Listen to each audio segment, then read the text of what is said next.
साईं मुंहिंजो नालो फ़हद आहे, सभिनीनि पढ़ी छॾियो हूंदो। त SEO कयां पियो तक़रीबन कोई 2017 खां वठी। ठीकु आहे, 2007 में कंदासीं, लेकिन उहो SEO कोन हुई, पर मिड़ई कुझु स्ट्रीमिंग वग़ैरह कंदासीं, पोइ उन खां पोइ छॾे ॾिनीसीं, पोइ जॉब ॾे हलिया वियासीं, पोइ वरी अलाह जे फज़ल सां वरी वापसी थी, त 2017 खां शुरू थियासीं। अञा हले पई जर्नी। उन में जर्नी में लाड़ा चाड़ा जाम आया, ऐं मुंहिंजो ताल्लुक़ु आहे मातली जे नंढड़े शहर सां। उहो तव्हांखे ख़बर आहे, तक़रीबन जेके माण्हू घणो कर मूंखे SEO वारा सुञाणींदा आहिनि। सो इहो ई मुंहिंजो हिकिड़ो नंढिड़ो तारुफ़ आहे। बाक़ी इहो आहे जो अॼोको जेको स्पेशल सेशन तव्हां कयो आहे, उहो स्पेशली सिंधी लैंग्वेज में। सो इहो मूंखे ॾाढो वणियो, सो कॉन्सेप्ट बि वणियो, सो मां चयो आउं हाज़िर आहियां पंहिंजे माण्हुनि लाइ। महिरबानी साईं, महिरबानी। ऐं सम्झो बराबरि। त अटे में लूण बराबरि असां वटि अहिड़ा माण्हू आहिनि जेके जिन वटि एतिरी कैपेबिलिटी आहे जो इन SEO जे हवाले सां स्पेशली एतिरी नॉलेज रखनि था। सो साईं, इन जे अलावा तव्हांजो जर्नी कहिड़े साल खां स्टार्ट थियो ऐं हींअर तव्हां करंटली छा पिया कयो? साईं करंटली मुंहिंजो जर्नी स्टार्ट थियो आहे 2016 जे एंड खां, ऐं 17 जो स्टार्ट करे 17 करे छॾियो, 16 में छॾे ॾियो, 17 करे छॾियो। उन खां पोइ मां शुरू कई तक़रीबन 4 खां 5 साल मां अमेज़ॉन एफिलिएट मार्केटिंग कई, जंहिं मां वेबसाइट्स फ्लिप कयूं जाम।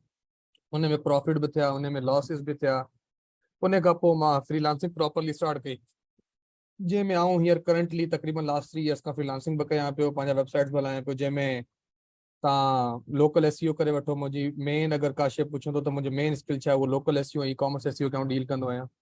मुंहिंजा क्लाइंट्स आहिनि तक़रीबन Tier 1 कंट्रीज़ का, ज़्यादातर कुझु पाकिस्तान जा बि आहिनि, दुबई जा बि आहिनि, US में आहिनि, UK में बि आहिनि, ऑस्ट्रेलिया में बि आहिनि। त इन्हनि मेन कंट्रीज़ में मुंहिंजा क्लाइंट्स आहिनि, उन्हनि खे आउं सर्विसिस ॾियां थो SEO जूं। हाणे SEO छा आहे, कीअं थिए थी, उहो वरी पाण अॻियां हली ॻाल्हायूं था। All right. अच्छा जी, तमामु ज़बरदस्त। ख़ासि करे माण्हुनि खे हिकिड़ो तजसुस रहंदो आहे त SEO असां वटि स्पेशली इहो आहे त जेको असां वटि सोशल ब्लेड जो हिकिड़ो असां कढी वरितो, हिकिड़ो लिंक खणी वरितोसीं, प्लगइन खणी वरितोसीं, असां SEO थी वेंदी। छा ईअं आहे असां वटि? उहो दौर खाई विया, उहो दौर ख़तम थी वियो। पहिरीं हूंदो अच्छा, लिंक फार्मिंग हूंदी हुई। पहिरीं छा कंदा हुआ, वेब आर्टिकल पब्लिश करे पोइ हुन ते हिकिड़ो ब्लास्ट हणी छॾंदा हुआ, लिंक्स जो, हज़ारनि लिंक्स जो, सैकड़नि लिंक्स जो। त at the end of the day छा थींदो, वेबसाइट रैंक थी वेंदी। उनखां पोइ गूगल फ्रीक्वेंटली कंटिन्यूअसली पंहिंजो एल्गोरिदम अपडेट कयो। हाणे उहे ॾींहं विया हलिया। हाणे कंप्लीटली डिफरेंट एस्पेक्ट आहे SEO जो, कंप्लीटली डिफरेंट तरीक़ो आहे। ऐं बेसिक्स कुझु डिफरेंट थी वियूं आहिनि, कुझु एडवांस लेवल आयो आहे विच में, कुझु NLPs एंटिटीज़ वग़ैरह जाम शयूं, कंटेंट डिफरेंट थियो आहे, छो हाणे सॼी गेम आहे कंटेंट जी। तव्हां पंहिंजे कंपेटिटर्स खां बहितर की कंटेंट ॾियो था यूज़र खे, यूज़र हैप्पी थींदो त अल्टीमेटली सर्च इंजन में हैप्पी थींदो, अल्टीमेटली तव्हांखे रैंकिंग मिलंदी, लॉन्ग टर्म हलंदो। बाक़ी इहो प्लग इन इंस्टॉल करणु ऐं इहे शयूं हिकिड़ो माइनर पार्ट स्टिल आहिनि, बट इहो सभु कुझु न आहिनि। मतलब इन में आहे त हिकिड़ी कंप्लीट स्ट्रगल आहे, हैकाथॉन जेके चइजे, जेको वॾो पियो प्रोसेस हलंदो। आहे, वॾो प्रोसेस आहे। अच्छा, ऑडियंस ॾिसी ऐं घबराइजी न आहे। ॿुधायां थो, प्रोसेस सॼो ॿुधायां थो। 20 खां 25 मिंटनि में तव्हांखे प्रोसेस सम्झ में अची वेंदो त SEO आहे छा, SEO जो स्कोप छा आहे, ऐं कीअं कबी आहे। इंशाल्लाह मोर देन 25 20-25 मिनट जाम आहिनि। ऑलराइट। अच्छा जी, मुंहिंजे ख्याल में ऑडियंस बि अची वई आहे ऐं हू बि इंतज़ारु कनि पिया त सेशन खे बक़ाइदा तौर ते स्टार्ट कयो वञे। सभ खां पहिरीं जेको असांजो क्वेश्चन आहे त हिकु आम माण्हू जेको मूं जहिड़ो आहे, चलें जी ठीकु आहे, जे कुझु ख़बर न आहे ऐं हू स्टार्ट करणु चाहे थो त एज़ अ SEO गाए मतलब अॻियां हली करे ऐं हुनखे एज़ अ फ्यूचर में करियर परस्यू करणु चाहे थो त उहो कीअं करे, हुनजे बारे में कुझु रहनुमाई कयो। सर ॾिसो न, सभिनीनि खां पहिरियां तव्हां कंहिं शइ खे शुरू करण खां पहिरियां तव्हां ॾिसो था त हू वर्थी आहे या कोन्हे। का बि शइ शुरू कबी आहे, का बि बिज़नेस शुरू कबो, this is a business, this is not just a skill. Skill पंहिंजी जॻह ते आहे, but it's a business as well.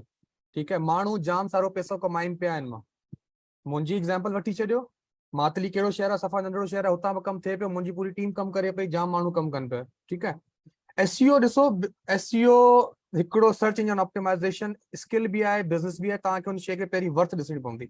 Worth जी एतिरी आहे जो वॾे खां वॾो बिज़नेस तव्हां खणी वठो, चाहे Amazon खणी वठो, चाहे eBay, वॉलमार्ट, हुननि सभिनी वटि पंहिंजी SEO जी टीम्स आहिनि।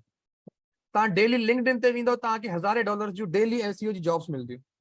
ता फ्रीलांसिंग प्लेटफॉर्म ते विंदो ता हुतां ताके एसईओ जी जॉब्स मिलदियूं ताके फेसबुक ते विंदो फेसबुक ते डेली मानू हायर कन पे एसईओस ता इवन पाकिस्तान जे मेजर शहर खणी वठो हैदराबाद में टी ते को सॉफ्टवेयर हाउस उन वटि एसईओ जी टीम हुंदी कराची में तकरीबन कंपनीज वटि एसईओ जी टीम्स आहिनि ऐं एसईओस जा मानू माना ही समझो त हू हिकिड़ी बैकबोन आहिनि कंहिं बि डिजिटल मार्केटिंग जो सॉफ्टवेयर जी कंहिं मार्केटिंग एस्पेक्ट जी हिकिड़ी बैकबोन आहे त इहो हिकिड़ो वॾो हिनजो एस्पेक्ट आहे हिकिड़ो ईअं सम्झी वठो त तव्हां पाण पुछंदा आहियूं न जॾहिं डिग्री करण वेंदा आहियो त बाबा हिनजो स्कोप आहे या कोन्हे बाबा हिनजो स्कोप आहे जॾहिं खां शुरू थी आहे ऐं अञा हले पई ऐं अञा अॻियां अञा प्रॉस्पर थींदी अॻियां हलंदी सर जी ऑलराइट अॻियां ॿियो हल्दी मतलब इन में आहे त एआई जे अचण खां पोइ एसईओ वारनि खे डिॼण जी ज़रूरत न आहे sir AI is here to help you वो टूल आहे हिकिड़ो माण्हुनि विच में जाम शयूं इहो चयो त बाबा एआई आई आहे कंटेंट ख़तम थी वियो राइटर्स अॼु बि राइट कनि पिया कंटेंट सभिनीनि खां वॾो धचको लॻणो राइटर्स खे बि कोन लॻो उहो कमु कनि पिया मूंसां गॾु राइटर्स जी पूरी टीम कमु करे पई इवन असांजो कमु अञा बहितर थी वियो आहे असांजी इंग्लिश बहितर थी वई आहे असां अञा जेको कंटेंट लिखूं था चैट जीपीटी खे चऊं था त हिन में ग्रामेटिकल एरर्स रिमूव करे ॾे असांखे उहो असांखे रिमूव करे ॾे थो एआई टूल्स खां असां पंहिंजी जो स्ट्रक्चर आहे कंटेंट जो उहो ठाहे सघूं था पंहिंजो मेटा डिस्क्रिप्शन टाइटल ठाहे सघूं था पंहिंजा जेके स्ट्रक्चरिंग कीवर्ड्स आहिनि उहो ठाहे सघूं था तव्हां जाम लाज़मी थोरी आहे हू उनखे तव्हां नेगेटिव एस्पेक्ट पॉज़िटिव एस्पेक्ट केतिरो आहे उहो बि ॾिसोसि न हुनजो त बाबा एआई आई आहे चैट जीपीटी हिकिड़ो वॾो टूल आयो आहे मार्केट में जेको हिकिड़ो वॾो बहितरीन चेंज खणी आयो आहे उन मां तव्हां घणा फ़ाइदा वठी सघो था कोडर्स जो कमु जेको 5 ॾींहंनि जो हो उहो हाणे 15 मिंटनि में थियो थो वञे हिकिड़ो कोड जेको लिखंदो हुनखे 5 ॾींहं लॻंदा हुआ हिकिड़ो क्लिक क्वेरी हणनि था कोड अची वञे टॉपिक ॾियनि था आर्टिकल लिखियो वञे कीवर्ड ॾियनि था सपोर्ट कीवर्ड अची वञनि त इहो हिकिड़ो टूल आहे तव्हांजी बहितरी लाइ इहो थोरी आहे तव्हांखे कढण लाइ त बहितरी लाइ टूल आयो आहे न तव्हां हुन में पॉज़िटिवली वठो तव्हां हुनखे नेगेटिव छो था वठो ऑलराइट इहो क्लियर थी वियो त असांखे एआई मां को खौफ़ न आहे को डप न आहे ऐं नियर फ्यूचर बि अहिड़ी का ॻाल्हि न आहे अच्छा जी हाणे सिर्फ़ु ॿुधायो त हिकु माण्हू जेको बिल्कुलु बेसिक खां स्टार्ट करणु चाहे उहो कीअं स्टार्ट वठी सघे सिंपल आहे इहो सभिनीनि खां बहितर आहे छो की तकरीबन हिते बिगनर्स आहिनि ऐं रोड मैप आहे जेको अॼु ॾियण जो मक़सदु आहे त बाबा हिकिड़ो एसईओ माण्हू कीअं सिखी सघे थो बॉटम लाइन इहा आहे ठीकु आहे सभिनीनि खां पहिरियों सवाल आहे त एसईओ जो तव्हांखे स्कोप ख़बर पइजी वई तव्हांखे हर शइ ख़बर पइजी वई हाणे तव्हां एग्री थी वियो एसईओ खे सिखण लाइ पहिरीं एसईओ खे सिखंदव एसईओ तव्हांखे हिकु इहा ॻाल्हि दिलि मां कढी छॾियो त तव्हां एसईओ सिखंदव तव्हांखे पैसा अची वेंदा ईअं न एसईओ सिखबी आहे उन खां पोइ इम्प्लीमेंट कबी आहे उन खां पोइ हू तव्हांखे रिवॉर्ड कंदी ठीकु आहे एसईओ जा स्किल सभिनीनि खां पहिरियां गूगल ते वञो या यूट्यूब ते वञो या को बि सर्च इंजन खणो हुन ते वञी लिखो what is SEO SEO actually हूंदी छा आहे ठीकु आहे एसईओ घणनि टाइप्स जी हूंदी आहे ठीकु आहे एसईओ में कहिड़ा स्टेप्स माण्हू कंदो आहे त उन खां पोइ कंप्लीट एसईओ थी वेंदी आहे हाणे आउं तव्हांखे स्टेप्स ॻणायां थो हिकिड़ो एसईओ किथां शुरू थी एसईओ शुरू थिए थी निच रिसर्च खां निच रिसर्च खां शुरू कीअं थिए थी निच क्या हूंदी आहे निच हिकिड़ो टॉपिक हूंदो आहे जंहिं ते तव्हां पंहिंजो बिज़नेस बिल्ड कंदव जंहिं ते तव्हां वेबसाइट ठाहींदव ठीकु आहे उन खां पोइ पोयां थो हले वञा एसईओ थींदी छा एसईओ उहा हूंदी आहे सर्च इंजन ऑप्टिमाइज़ेशन तव्हां पंहिंजी वेबसाइट खे गूगल ते टॉप पोजीशन ते रैंक कंदव त उहो उन प्रोसेस खे रैंकिंग जे प्रोसेस खे असां सर्च इंजन ऑप्टिमाइज़ेशन चवंदा आहियूं गूगल जो नालो असीं घणो छो था वठूं त 95% माण्हू दुनिया में गूगल यूज़ कनि था उन खां पोइ बाक़ी ॿिया जेके सर्च इंजन आहिनि बिंग आहे डगडगो आहे उहो थोरे पैमाने ते यूज़ थिए थो त सर्च इंजन गूगल यूज़ करिया त सम्झी वञो त सर्च इंजन उन खां पोइ सर्च इंजन जॾहिं इहो सम्झ में अची वियो त गूगल छा आहे उन खां पोइ गूगल वर्क कीअं करे थो इहो सम्झिजे इहो साॻियो करे हाउ सर्च इंजन वर्क्स हाउ गूगल वर्क्स इहो यूट्यूब ते लिखिजे उनखे वीडियोज़ आहिनि उहो वीडियो चेक कजनि इहे सभु शयूं चेक करे उन खां पोइ तव्हां अॻियां शुरू कयो ठीकु आहे तव्हां जॾहिं इहो सम्झी वठो त बाबा हिकिड़ो सर्च इंजन आहे गूगल कमु कीअं करे थो उन खां पोइ तव्हां अची वेंदो हिकिड़ो निच रिसर्च ते निच रिसर्च आहे निच रिसर्च आहे त तव्हां निच हिकिड़ो टॉपिक हूंदो आहे जिते तव्हां पंहिंजी वेबसाइट ठाहींदा आहियो तव्हां पंहिंजो बिज़नेस बिल्ड कंदा आहियो ठीकु आहे मिसाल जे तौर ते नया भाई अगरि हिकिड़ो क्लॉथिंग जो ब्रांड शुरू करे थो यानी कि हू चए थो त मुंहिंजो क्लॉथिंग जो बिज़नेस आहे ऐं शुरू करियां थो त उहो क्लॉथिंग जी जेका वेबसाइट ठाहींदो यानी कि क्लॉथिंग हुनजी मेन निश थी वई हुनजो मेन टॉपिक थी वियो जिते उहो बिज़नेस शुरू करे थो पियो उन ते उहो वेबसाइट ठाहींदो उन ते पोइ एसईओ इम्प्लीमेंट कंदो ठीकु आहे हाणे सभिनीनि खां मोस्ट इम्पोर्टेंट ही शइ आहे त तव्हां जेको टॉपिक चूज़ कयो उहो टॉपिक जेको आहे उहो लाज़मी लो कॉम्पिटिशन हुजे हाणे कॉम्पिटिशन छा आहे SEO में जी पाण वटि मार्केट में मिसाल जे तौर ते जी चांदनी ते हिकिड़ो हुजे त वॾी वॾी दुकानूं हूंदियूं आहिनि आपस में, त हुननि जो हिकिड़ो कॉम्पिटिशन हूंदो आहे न। ईअं ई वेबसाइट जॾहिं टॉप 10 जेकी तव्हां गूगल ते का सर्च कंदा आहियो त 10 नंबर ते का बि पोजीशन अचे थी, त 10 जेके वेबसाइट रैंक कनि थियूं उहे तव्हांजा कॉम्पिटिटर आहिनि। ठीकु आहे, उन्हनि कॉम्पिटिटर्स खे माना जेके उहे कॉम्पिटिटर्स अगरि लो क्वालिटी वारा आहिनि त तव्हां उहे टॉपिक चूज़ करियो। उन जो बि हिकिड़ो प्रोसेस आहे। उन में तव्हां जेको कीवर्ड छा हूंदो आहे, जेको बि वर्ड तव्हां गूगल में सर्च कंदा आहियो उनखे कीवर्ड चइबो आहे, उहो कीवर्ड यू चूज़ कयो जेके लो कॉम्पिटिशन हुजनि। ठीकु आहे, उन्हनि ते तव्हां पंहिंजी वेबसाइट ठाहियो। जॾहिं वेबसाइट जा तव्हां टॉपिक सिलेक्ट अहिड़ो करे छॾियो आहे, सॼो कॉम्पिटिशन हुन में लो कॉम्पिटिशन वेबसाइट्स आहिनि, हुननि वटि कंटेंट घटि आहे, हुनजी स्पीड में मैटर आहे, हुननि जे डिज़ाइन सुठो न आहे, इहे सभु शयूं एनालाइज़ करे तव्हां हिकिड़ो टॉपिक फाइनल करे छॾियो। जॾहिं तव्हां हिकिड़ो टॉपिक फाइनल करे छॾियो, उन खां पोइ तव्हां वेंदो कीवर्ड रिसर्च ते। हाणे कीवर्ड रिसर्च आहे, कीवर्ड मतिलबु कीवर्ड्स, पहिरीं त इहो सम्झो त कीवर्ड छा आहे। आउं लिखां थो वॉट इज़ SEO गूगल में, त वॉट इज़ SEO मुंहिंजो हिकिड़ो कीवर्ड थी वियो। ठीकु आहे, हाणे जॾहिं इहो पोइ छा आहे, पोइ आउं सर्च कंदुसि त कीवर्ड जूं टाइप घणियूं आहिनि। कीवर्ड जूं टोटल 4 टाइप्स आहिनि। कहिड़ियूं कहिड़ियूं आहिनि? इंफॉर्मेशनल आहे, कमर्शियल आहे, नेविगेशनल आहे, ट्रांजेक्शनल आहे। ठीकु आहे, हाणे मुंहिंजी जेकी वेबसाइट आहे उन में कहिड़े क़िस्म जा कीवर्ड थींदा? हू ब्लॉग कंटेंट आहे, माना आर्टिकल्स आहिनि त इंफॉर्मेशन थींदो। ठीकु आहे, अगर कोई ब्रांड जे लाइ लिखां थो तो नेविगेशनल थींदो। अगर कोई डायरेक्ट का परचेजिंग है, का ई कॉमर्स स्टोर मुझे ठाहियो आहे त उन में ट्रांजेक्शनल थींदो। उहो तव्हांखे पोइ ख़बर पवंदी त कीवर्ड कहिड़े टाइप जा तव्हांखे टारगेट करणु घुरिजनि। ठीकु आहे, जॾहिं निच रिसर्च थी वई उन खां पोइ तव्हां कीवर्ड रिसर्च कंदो। तव्हां कीवर्ड कढंदो जेके लो कॉम्पिटिशन आहे, जिते तव्हां आर्टिकल कंटेंट लिखी सघो। ठीकु आहे, इहे बि हिकिड़ो आर्ट आहे। कीवर्ड रिसर्च ऐं निच रिसर्च हिकिड़ो वॾो आर्ट आहे। ही सम्झो त अगर डिजी चवां त 60 to 70% तव्हांजी SEO रिलाय करे थी कीवर्ड रिसर्च ते मथां। तव्हां जेतिरो सुठो कीवर्ड कढंदा, लो कॉम्पिटिशन कढंदा, ओतिरो तव्हां जल्दी रैंक कंदा ऐं जल्दी तव्हांखे प्रॉफिट मिलंदो। ऐं अगरि क्लाइंट लाइ बि करियो पिया त इन शयुनि जो ख़ासि ख्यालु रखो। ठीकु आहे, जॾहिं तव्हां हाणे कीवर्ड बि ॻोल्हे वरिता, तव्हां 40-50 कीवर्ड ॻोल्हे वरिता, उन खां पोइ तव्हां कंटेंट प्लान ठाहींदो। कंटेंट प्लान मतिलबु तव्हांजी वेबसाइट ते जेको आर्टिकल ठहंदा, उहो आर्टिकल में हिकिड़ो मेन कीवर्ड हूंदो, कुझु सपोर्ट कीवर्ड हूंदा। ठीकु आहे, हुननि जो सर्च वॉल्यूम हूंदो। सर्च वॉल्यूम छा आहे त माण्हू हिकिड़ो कीवर्ड हिकिड़े मंथ में कंहिं कंट्री में घणे दफ़ा सर्च थिए पियो। ठीकु आहे, इहे सभु शयूं तव्हां जॾहिं को बि SEO जो कोर्स ॾिसंदा त उन में स्टेप बाय स्टेप यूट्यूब ते वञो, 11 कलाकनि जा कंटिन्यू कोर्स पिया आहिनि, 18 कलाकनि जा कोर्सिस पिया आहिनि इंडियंस जा, उहो तव्हां ॾिसी सघो था। पाकिस्तानी जा ॾाढा बहितरीन कोर्स पिया आहिनि, उहो ॾिसी सघो था। ठीकु आहे, उन खां तव्हां निच रिसर्च कंदो, पोइ कीवर्ड रिसर्च कंदो, उन खां पोइ कंटेंट प्लान ठाहींदो, पोइ तव्हां पंहिंजो डोमेन सिलेक्ट कंदो। जेकी वेबसाइट जो नालो हूंदो आहे न, मिसाल जे तौर ते जी udar.pk आहे, उडार हिकिड़ो बिज़नेस नेम आहे, udar.pk हिकिड़ो बिज़नेस नेम आहे। ठीकु आहे, उहे ई तव्हां पंहिंजे बिज़नेस जे हिसाब सां तव्हां पंहिंजो डोमेन सिलेक्ट कंदो पंहिंजी वेबसाइट लाइ, उहो वठंदो, उन खां पोइ होस्टिंग वठंदो, पाण वेबसाइट डिज़ाइन कंदो। वेबसाइट डिज़ाइन करे पोइ जेको कंटेंट प्लान ठाहियो आहे उनखे राइट कंदो। पोइ इन में अची वञे थी हाणे on page SEO। Baba on page SEO कंदो, ऑन पेज बि हिकिड़ो सेपरेट स्किल आहे SEO जे अंदरि, ऑफ पेज बि हिकिड़ो सेपरेट स्किल आहे, इहो बि SEO जा पार्ट आहिनि। इहो सभु आस्ते आस्ते तव्हां सिखंदा रहंदव। त बिगिनिंग तव्हां यूट्यूब तां शुरू करियो ऐं पढ़णु सिखो त what is SEO, how SEO works. हुननि जा वरी पार्ट आहिनि, वरी लोकल SEO बि थिए थी, वरी ई कॉमर्स वेबसाइट जी SEO बि थिए थी, वरी कंटेंट वेबसाइट जी बि SEO थिए थी। इहे सभु तव्हां आस्ते आस्ते सिखंदो त इंशाल्लाह आस्ते आस्ते तव्हां में साल जे अंदरि अंदरि तव्हां हिकिड़े सुठे लेवल ते SEO में पुॼी सघो था, ऐं उनखे पोइ सेल बि करे सघो था ऐं पंहिंजा वेबसाइट बि ठाहे सघो था। जबरदस्त। अच्छा, मतलब हिकिड़ो आहे त इन सां गॾु तव्हां को रिकमेंड करे छॾियो को चैनल, जे करे तव्हां वटि अगरि माण्हू अचनि, तव्हांजो को स्पेशल यूट्यूब ते चैनल हुजे या फेसबुक ते, त ऑब्वियसली तव्हांजा सेशंस वग़ैरह आहिनि, अगरि उते माण्हू तव्हांखे फॉलो करणु चाहिनि त फॉलो करे सघनि था। प्लस में जेकॾहिं कोई चैनल वग़ैरह तव्हांजो आहे त उहो मूंखे ॿुधाए छॾियो त असां उहो शेयर मुंहिंजो त चैनल कोन्हे साईं, बाक़ी फेसबुक ते आउं तक़रीबन वीकली हर संडे ते राति जो 8-9 बजे सेशन कंदो आहियां। का न का स्किल फ्री में सेखारींदो आहियां, स्किल बि उहो सेखारींदो आहियां जेको कमु करण वारी आहे। लाइक मूं लास्ट टाइम आर्टिकल राइटिंग सेखारी आहे, ई कॉमर्स SEO जो सेशन थियो आहे उहो सेखारी आहे। हाणे पूरी सीरीज़ स्टार्ट करियां पियो लोकल SEO जी इंशाल्लाह, त उहे बि इंशाल्लाह उन में भले मूंखे मुंहिंजो ख़ाली नालो लिखंदा FAHED फेसबुक ते, त इंशाल्लाह मुंहिंजी प्रोफाइल अची वेंदी, त हुते मूंखे फॉलो करे सघंदा, ऐड करे सघंदा। ऐं हुते वीकली सेशन कंदो आहियां, व्हाट्सएप कम्युनिटी बि मुंहिंजी आहे।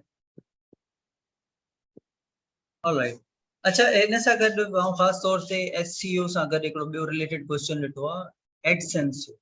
माण्हू तमामु घणो इहो यूज़ कंदा आहिनि। मूं वटि ग्रुप ते बि घणा क्वेश्चन आहिनि, असांजो नथो अप्रूव थिए, असांजी वेबसाइट नथी अप्रूव थिए, छा प्रॉब्लम आहे, इन बारे में बि कुझु ॿुधायो त हीअं नवां गूगल सर जो आऊं नओं तव्हांखे ॿुधायां प्रॉब्लम छा आहे, प्रॉब्लम एक्चुअली छा आहे उहो तव्हांखे आऊं ॿुधाए छॾियो। प्रॉब्लम को वॾो कोन्हे। एडसेंस तव्हांजी वेबसाइट खे अप्रूव इन करे करे थो त तव्हांजी वेबसाइट जी क्वालिटी कोन्हे। सिंपल। तव्हांजो अबाउट अस जो पेज प्रॉपर कोन हूंदो आहे, तव्हांजो कॉन्टेक्ट अस जो पेज प्रॉपर कोन हूंदो आहे, उहो हेडर में कोन लॻल हूंदा आहिनि मेन्यू में, ठीकु आहे। तव्हांजी कैटेगरीज प्रॉपर कोन हूंदियूं आहिनि, तव्हांजा कॉन्टेंट थिन हूंदो आहे, तव्हांजी वीडियोस प्रॉपर कोन हूंदियूं आहिनि, तव्हांजी ऑन पेज कोन्हे। सभिनीनि खां मेन फैक्टर आहे तव्हांजी वेबसाइट ते का ट्रैफिक ई कोन हूंदी आहे, तव्हां एडसेंस लाइ अप्लाई करे छॾियो। कम से कम जॾहिं तव्हां वेबसाइट ठाहियो, वेबसाइट जो प्रॉपर लोगो हुजे, प्रॉपर मेन्यू हुजे, प्रॉपर होम पेज डिजाइन हुजे, प्रॉपर आर्टिकल जेके ठाहे हुनमें इमेजेस हणो, वीडियोस हणो, इंटरलिंकिंग प्रॉपर हुजे, आउटबाउंड लिंक्स हुजनि, कंटेंट जी क्वालिटी नेक्स्ट लेवल हुजे। गूगल हमेशा चाहे थो त आऊं पंहिंजा एड उन्हनि वेबसाइट ते ॾेखारियां जिथे क्वालिटी हुजे। तव्हांजी वेबसाइट ते क्वालिटी कोन्हे, गूगल छाजे लाइ तव्हांखे एडसेंस ॾींदो? तव्हांजो न को अबाउट अस जो पेज हूंदो आहे, न को प्राइवेसी पॉलिसी बि कॉपी ॾियणदा आहियो, तव्हां यूनिकनेस छा आहे तव्हांजे कंटेंट में? कुझु बि कोन्हे। त गूगल चवंदो आहे जॾहिं यूनिकनेस कोन्हे त मां तव्हांखे एडसेंस अप्रूव छो कयां? पोइ माण्हू ट्रिक्स यूज़ कंदा आहिनि, ट्रिक्स यूज़ करे अप्रूव कराए वठंदा आहिनि। महीनो 2-3 हले थो, हिकिड़ी 2 पेमेंट अचे थी, पोइ बंदि थियो वञे एडसेंस। तव्हां शुरूआत खां ई पंहिंजी वेबसाइट जी क्वालिटी खे 100% रखण जी कोशिशि करियो, तव्हांखे एडसेंस बि अप्रूव मिलंदो, ॿिया जेके एड नेटवर्क आहिनि उहे बि अप्रूवल ॾींदा तव्हांखे। हुननि जे लाइ तव्हां बेसिक शयूं ॿुधाए थो छॾियां। वेबसाइट जो लोगो ठहियल हुजे, हेडर प्रॉपरली ऑप्टिमाइज हुजे, कंटेंट क्वालिटी वारो हुजे, हेडर मेन्यू जेको आहे हुन में अबाउट अस कॉन्टेक्ट अस जा पेज हुजनि, प्राइवेसी पॉलिसी जो पेज ठहियल हुजे, फुटर तव्हांजो ऑप्टिमाइज हुजे, ऐं कम से कम 50 खां 60 आर्टिकल्स हुजनि तव्हांजो, ऐं आपस में इंटरलिंक हुजनि, ऐं गूगल दा ट्रैफिक तव्हां खां 30, 40, 50 अचणु शुरू थिए, तव्हां एडसेंस अप्लाई करे छॾियो, इंशाल्लाह अप्रूव थी वेंदो। हलियो, that simple. That's bus it. मुंहिंजे ख्याल में त असां वटि माण्हुनि वटि बि इहो हूंदो त काफ़ी जल्दी में रहंदा आहिनि, ऐं उन्हनि खे कोशिशि हूंदी आहे बसि अप्रूव थिए, हींअर खां ई असां वटि डॉलर्स अचणु स्टार्ट थी वञे। ऐं नंबर सेकंड, अगरि अप्रूव थी थो वञे, ट्रैफिक न हूंदो त तव्हांखे गूगल पैसा बि त न ॾींदो।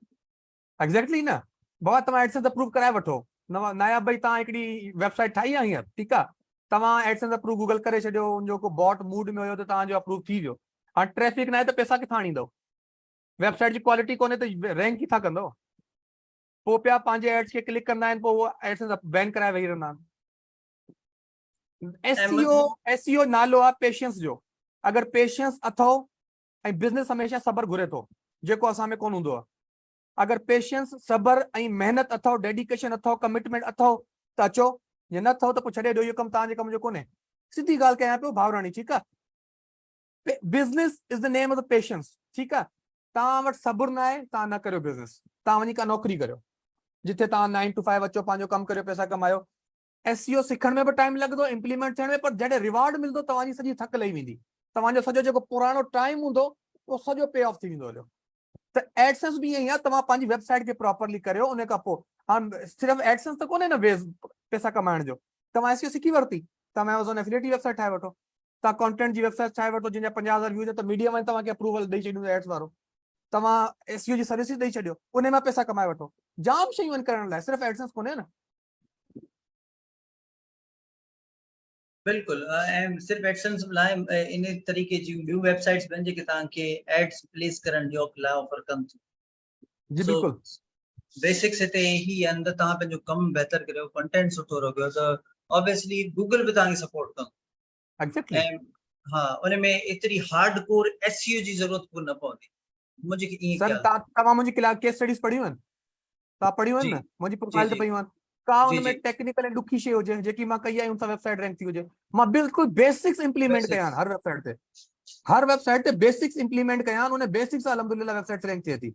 बेसिक में छा आहे, तव्हां बेसिक ऑन पेज क्लीन रखो, वेबसाइट में कोई टेक्निकल एरर ना हुजे, बेसिक ऑफ पेज रखो, कंटेंट सुठो रखो, वेबसाइट जी स्पीड बहितर कयो, तव्हांजी वेबसाइट रैंक थी वेंदी।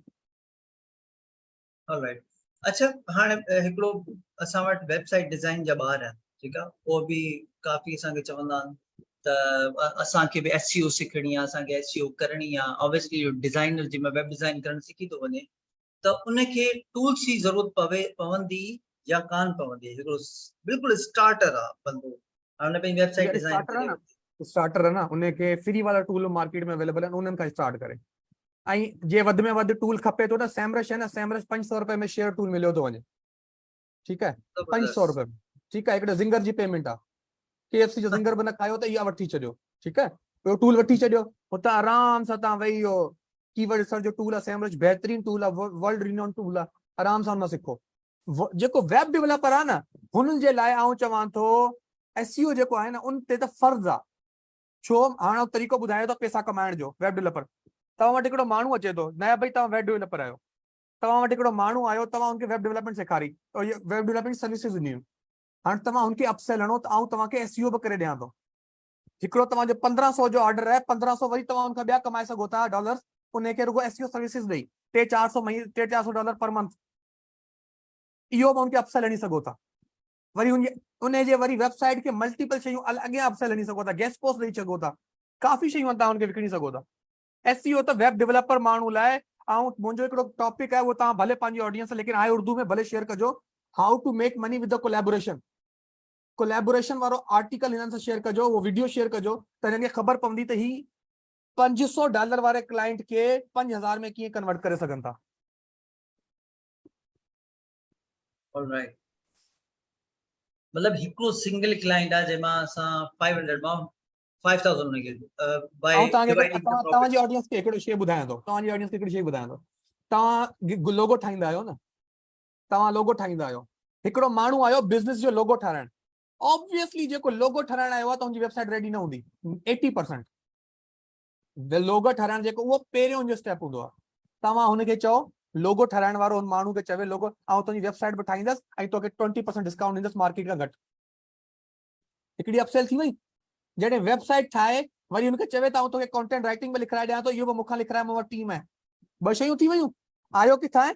कंटेंट लोगो खां, website design, content writing, third छा कंदो, ऐं तोखे कंप्लीट SEO बि करे ॾियां थो, ठीकु है। ही टे शयूं हिन हिकिड़ी $5 $10 जी शइ खां ही 2-2 3-3 में कन्वर्ट थी सघनि था अगरि तव्हां ही स्टेप्स ऐं शयूं फॉलो कयो। ऐं इन सां गॾु तव्हांजो ट्रस्ट बि बिल्डअप थी वियो, तव्हांजे अंदरि पाण ई कॉन्फिडेंस अची वेंदो, हिकिड़ो कोलैबोरेशन थी वेंदो ऐं उहो कोलैबोरेशन वारो साइकिल कंटिन्यूअस हूंदो आहे, वन टाइम न हूंदो सर वो लॉन्ग टर्म हूंदो आहे, तव्हांखे हू माण्हू ॿियनि खे रेफर कंदो, छोकी जेके फॉरेनर्स आहिनि गोरा हूंदा आहिनि, उहो पंहिंजे पाण में संगत में जॾहिं वेहंदा आहिनि त ॿुधाईंदा आहिनि बाबा मुंहिंजो बिज़नेस हितां ठहियो, हिन वेबसाइट मूंखे ठाहे ॾिनी, इन मां मूंखे एतिरा डॉलर मिलिया, अहिड़ा डॉलर प्रॉफिट थिया, तव्हां बि हिन खे ठारायो। असां वटि क्लाइंट्स आया आहिनि, SEO जा क्लाइंट्स असांखे ऑस्ट्रेलिया में मिलिया आहिनि। ज़बरदस्त ज़बरदस्त। ऐं ही उहे आहिनि जेके शयूं तव्हां एक्सपीरियंस कयूं बाय द टाइम। बिल्कुलु बिल्कुलु। अच्छा जी, उन सां गॾु हिकु इहो त थी वियो त असां बेसिक टूल्स सां स्टार्ट करे सघूं था, का ज़रूरत न आहे त असां एतिरी। अच्छा, web designer and content creation कीअं करे? वेब डिज़ाइनर कंटेंट क्रिएशन की करे? वेब डिज़ाइनर छो सिंपल इंग्लिश त सभिनी खे ईंदी आहे न। हाँ ठीक है, बिल्कुल सिंपल इंग्लिश ईंदी, 8वीं क्लास वारे खे सम्झण लाइ वारी इंग्लिश खपे असांखे, बस जेको 8वीं क्लास जो ॿार सम्झी वञे, जबरदस्त उहा इंग्लिश खपे, कोई CSS क्वालिफाइड न खपे असांखे। सिंपली यूनिकनेस, कंटेंट में यूनिकनेस ॾेखारे उनखे माण्हू करे त आराम सां सिखी वेंदो। सिंपल छा आहे न, हिकिड़ो कीवर्ड आहे न, मिसाल जे तौर पे हाउ टू मेक मनी ऑनलाइन, हिन ते आर्टिकल लिखणो आहे 5000 वर्ड जो, फॉर एग्जांपल हिकिड़ो आर्टिकल लिखणो आहे 5000 वर्ड जो, वो सिधो वञी गूगल में सर्च करे जेकी वेबसाइट अचनि पिया उन्हनि जा मेन पॉइंट नोट करे उनखे वरी पंहिंजे वर्ड्स में लिखे ऐं हुनखे वधीक वैल्यू एड करे, जेको हुननि जा लैकिंग हू लैक्स पिया कनि। मिसाल जे तौर ते एग्जांपल कोन ॾिनी आहे, तव्हां कंटेंट में एग्जांपल ॾियो, हुननि वीडियो एड कोन कई आहे, तव्हां वीडियो एड करियो, हुननि इमेजेस कोन ॾिनियूं, तव्हां इमेजेस एड करे ॾियो। What makes U different, what U can do different शयूं तव्हां करे ॾिसो सघो, उहो करे ॾे कंटेंट में, इजीली जनरेट करे छॾियो कंटेंट। सिंपल आहे सर, अगरि करण वारा थियो त हिकिड़ो 2-3 हज़ार वर्ड जो आर्टिकल माण्हू हिकिड़े ॾींहं में आराम सां लिखी सघे थो अगरि प्रैक्टिस हुजेसि। बिल्कुल बिल्कुल, ऐं कंसिस्टेंटली लिखंदो रहे त उनखे रिजल्ट्स मिलंदा। जी अच्छा, इहो इन में हिकु लाज़मी आहे। शइ माज़रत हिकिड़ी शइ इन में आहे त हाउ टू, इन में यूजुअली असां वटि हाई कंपटीशन थो मिले, सही आहे। इन में कीवर्ड रिसर्च तव्हां टूल्स जे थ्रू लो कंपटीशन न वेंदव, ईअं आहे? ॾिसो सर, मां तव्हांखे ॿुधायां, जेके दुनिया में वधीक पैसे वारियूं नीचीज़ आहिनि न, जंहिंमें वधीक पैसो आहे, छा में वधीक पैसो आहे? फाइनेंस में पैसो आहे, मार्केट कॉम्पिटिशन हूंदो, स्टॉक्स में पैसो आहे, कॉम्पिटिशन हूंदो, क्रिप्टो में पैसो आहे, कॉम्पिटिशन हूंदो, पेट्स आदत आहे गोरनि जी, पैसो हूंदो, ठीकु है, कॉम्पिटिशन हूंदो। तव्हां हिननि जे अंदर बि लो कॉम्पिटिशन कीवर्ड ते बि रांदि रही सघो था। जबरदस्त तव्हां अगरि डायरेक्ट वेंदो त बाबा फाइनेंशियल सर्विसेज खे हिट कंदो त तव्हांखे कॉम्पिटिशन मिलंदो, लेकिन तव्हां फाइनेंस जा इंफॉर्मेशन लॉन्ग टेल कीवर्ड्स कढो, उन्हनि ते तव्हां गेम खेॾो, जिन्हनि जो सीपीसी चोटी डॉलर आहे, हिकिड़ो क्लिक तव्हांखे $40 मिलंदो। चोटी खे अगरि मल्टीप्लाई करियो 250 त घणा डॉलर थियनि था। हर निश जे अंदरि ॾिसो, हर निश कॉम्पिटिटिव आहे ना, जेकी निश खणंदो कॉम्पिटिटिव आहे, जेकी मार्केट खणंदो। हाणे तव्हांजो साइंस इन में इहो आहे त तव्हां हुन मां लो कॉम्पिटिशन कीवर्ड्स कीअं था कढो, उन में तव्हांजी रिसर्च आहे, उन ते तव्हांजा एक्सपीरियंसिस आहिनि, उन ते तव्हां बियॉन्ड द बॉक्स छा करे सघो था, उहे शयूं तव्हांखे कढणियूं आहिनि। उहे इन में तव्हां टूल्स बि यूज़ कंदो, यूट्यूब यूज़ कंदो, Quora, Reddit, different tools, answer the public use कंदो, उन खां पोइ क्वेश्चंस यूज़ कंदो, उन खां पोइ तव्हांखे उहे कीवर्ड्स मिलंदा, उन्हनि ते लिखो, इज़ीली रैंकेबल हूंदा।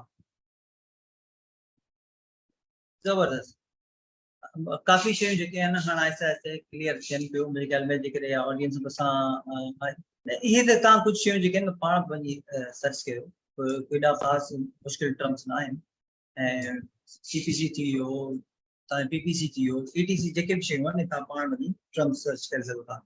अच्छा जी, हाणे माण्हू इन ते अची वियो त बिगिनर हो, बिगिनर खां पोइ हुन आर्टिकल राइटिंग स्टार्ट करे छॾी, हुन हिकिड़ी निश कई।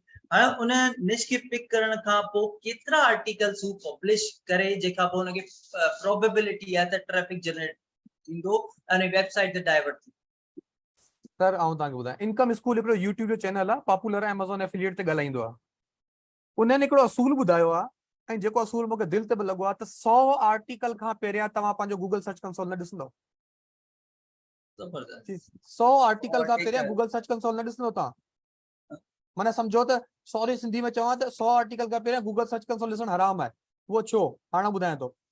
Google is working on topical authority right now. तव्हां हिकिड़े टॉपिक ते केतिरी अथॉरिटी रखो था, उन हिसाब सां गूगल तव्हांखे रैंकिंग ॾींदो।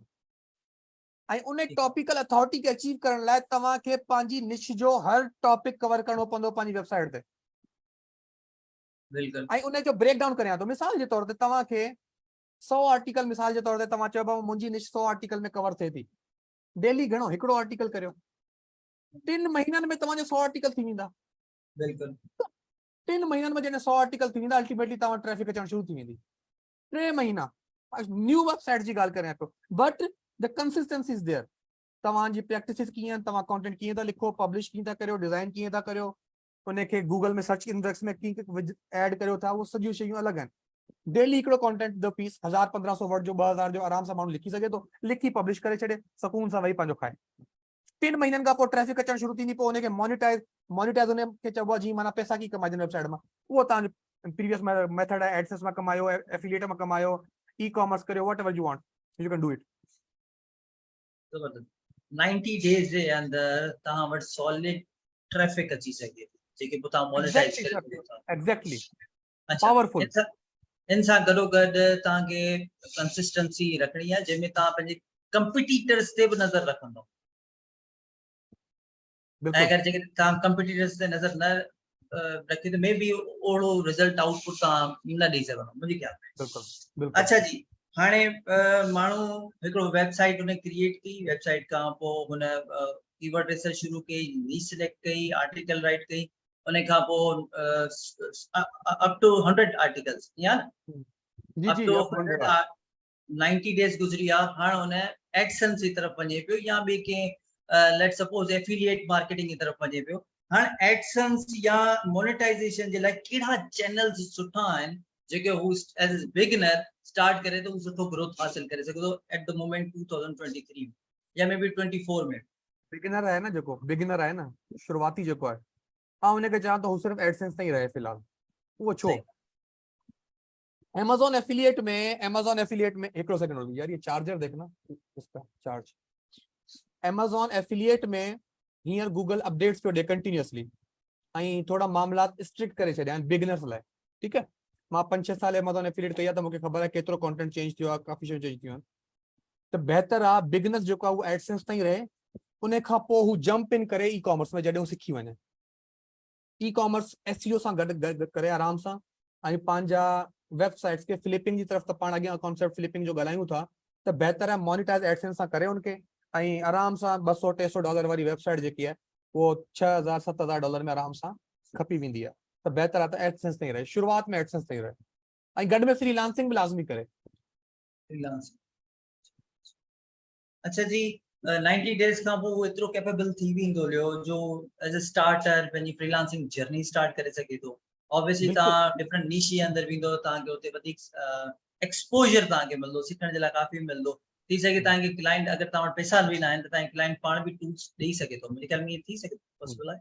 जी बिल्कुलु बिल्कुलु सर, तव्हां फ्रीलांसिंग आउं चवंदो आहियां मुंहिंजो 5 साल मां ज़िद बज़िद हुयसि त मां कंहिंजे लाइ कमु कोन कंदुसि, पर जॾहिं मां फ्रीलांसिंग कई आहे त मुंहिंजे साम्हूं एतिरियूं मार्केट, एतिरियूं निशिस, एतिरा बिज़नेस तव्हांजी सोच आहे जेको साम्हूं अचनि था पिया। बिल्कुलु माना तव्हां जिन्हनि शयुनि खे तव्हां शयूं उछलाए छॾियो, माण्हू हुननि मां $1,000 पिया कमाइनि। ट्रू, बिल्कुलु बिल्कुलु बिल्कुलु बिल्कुलु। अच्छा जी, उन सां गॾु तव्हां फ्रीलांसिंग बि स्टार्ट करे सघो था, तव्हांजी वेबसाइट अच्छा मोनेटाइज थियण खां पोइ फ्रॉम डे फर्स्ट तव्हांजी अर्निंग स्टार्ट थी वेंदी आहे, depends on traffic. Depend on traffic, depends on niche you're working, depends on CPC, what you're getting for the selected keywords। उनजे लाइ जेको कीवर्ड्स तव्हां सिलेक्ट कया आहिनि उन में CPC केतिरो आहे, उन में तव्हांखे हिकिड़ी प्रो टिप हिन में ॾेई छॾियां। जेकी बि निश सिलेक्ट करियो न, जेकी बि निश सिलेक्ट करियो, उन में हिकिड़ी शइ ॾिसो त उन में को न को प्रोडक्ट्स लाज़मी हुजनि उन निश में, या उन में का न का सर्विस हुजे। छो प्रोडक्ट्स हूंदा त हुन में एडवर्टाइज़र हूंदा, सर्विस हूंदा, एडवर्टाइज़र हूंदा। जॾहिं एडवर्टाइज़र हूंदा अल्टीमेटली तव्हांखे CPC वधीक मिलंदो। इहो हिकिड़ी प्रो टिप लिखी छॾियो पंहिंजे नोट्स ते।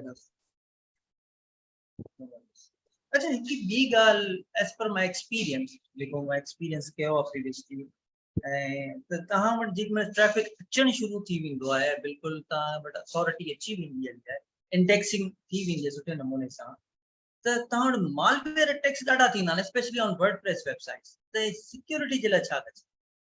सिक्योरिटी लाइ सर तव्हां पंहिंजा जेके हाणे यूज़र नेम एडमिन ते रखणु छॾे ॾियो। पहिरीं ॻाल्हि आहे यूज़र नेम तव्हांजा डिफरेंट हुजनि, ठीकु आहे। पासवर्ड तव्हांजो ॾुखियो हुजे त तव्हांखे बि यादि न हुजे, उहो पासवर्ड हुजे, ठीकु आहे। ॿी ॻाल्हि आहे तव्हां होस्टिंग सुठी यूज़ करियो, तव्हां लोकल होस्टिंग्स तां वञी तव्हां इंटरनेशनल करियो। ऐं हिकिड़ी ॿी ॻाल्हि आहे, अगरि को मालवेयर अटैक करे थो या तव्हां वटि वीकली हिकिड़ो ॾींहुं रखिजो पाण सां गॾु जंहिं ते तव्हां बैकअप वठंदो पंहिंजी वेबसाइट, ठीकु आहे। तव्हां बैकअप वठी पाण सां गॾु रखो, छोकी होस्टिंग्स में हैक थियनि थियूं, चाहे वॾियूं होस्टिंग हुजनि चाहे नंढियूं, लेकिन नंढियूं कुझु घणियूं थियनि थियूं छोकी हुननि वटि चेक्स कोन हूंदा आहिनि प्रॉपर। लेकिन वॾी होस्टिंग्स आहिनि उहो घटि थियनि थियूं, हुन वटि सिक्योरिटी जाम आहे, लेकिन डेटा जो समटाइम इशू अचे थो। वीकली या बाय मंथली तव्हां पंहिंजी वेबसाइट जो बैकअप वठंदा रहंदा।